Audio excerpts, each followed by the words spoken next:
l'élévation du niveau marin avec le réchauffement climatique, il est indéniable maintenant. S'il y a une élévation de 1 mètre, voire 3 mètres dans 50 ans, 200 ans du niveau marin, c'est-à-dire qu'on a beaucoup de terrains, nous, alors littoraux, mais aussi arrière-littoraux qui sont très humides. On est dans le parc régional des marais du Cotentin et du Bessin, donc des zones inondables, qui, s'il y a submersion marine, au-delà du littoral, qui aura des conséquences très très importantes. Un forum atelier avec l'ensemble des acteurs de ce territoire, donc de Saint-Va en gros au pont de la Vire, concernés sur ce périmètre de côte là, littorale.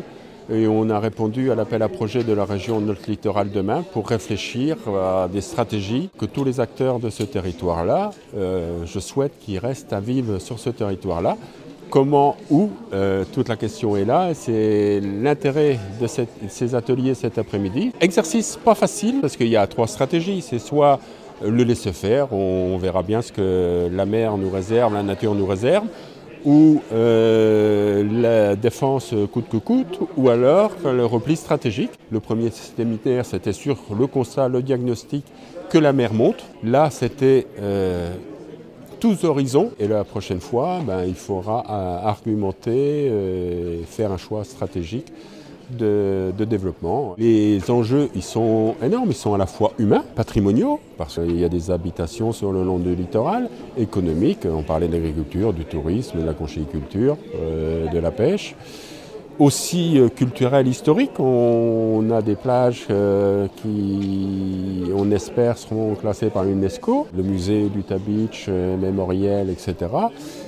Donc il y a des enjeux énormes et des enjeux de vie humaine, sans parler de la biodiversité, la qualité de l'eau, la quantité d'eau potable, etc.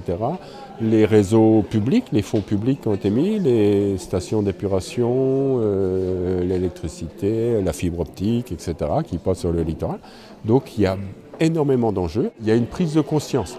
Alors aujourd'hui, uniquement sur une prise de conscience sur le littoral.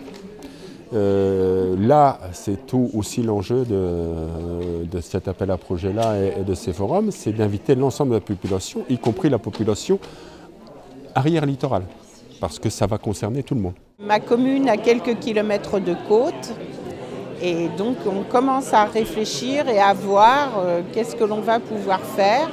Il faut préparer la population, qu'elle le sache.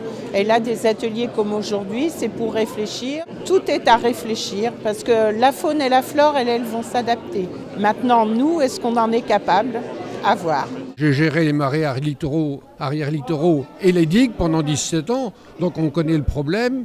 Et compte tenu de l'élévation du niveau de la mer, pour voir un petit peu ce qui pourrait être fait, si vous voulez, quoi. Ça va poser problème sur les migrations de population et puis sur toutes les terres que l'on va perdre. Je crois qu'il faut agir, effectivement, mais aussi ne pas faire n'importe quoi. Il n'y a pas une solution valable pour partout en France. Il y a un certain nombre de situations, de configurations qui demandent des traitements particuliers.